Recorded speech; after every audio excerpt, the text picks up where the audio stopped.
አንድን ዘር የበላይ ሌላውን ደግሞ የበታች አድርጎ የሚይዘው ፍልስፍና በመጨረሻም ሆነ ለዘለቄታው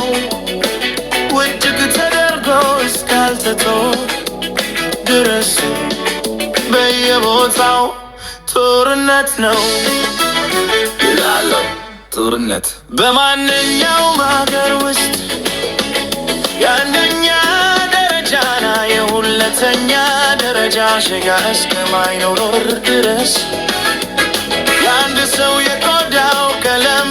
ከዓይኑ ቀለም በላይ ትርጉም መስጠቱ እስካላቆመ ድረስ እላለው ጦርነት መሰረታዊ ሰብአዊ መብት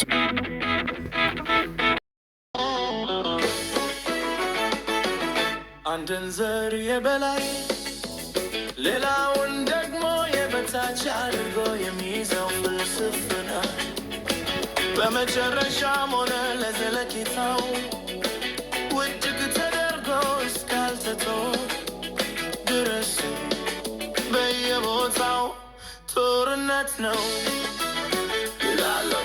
ጦርነት በማንኛውም ሀገር ውስጥ የአንደኛ ደረጃና የሁለተኛ ደረጃ ሸጋ እስከማይኖር ድረስ የአንድ ሰው የቆዳው ቀለም ከዓይኑ ቀለም በላይ ትርጉም መስጠቱ እስካላቆመ ድረስ እላለው ጦርነት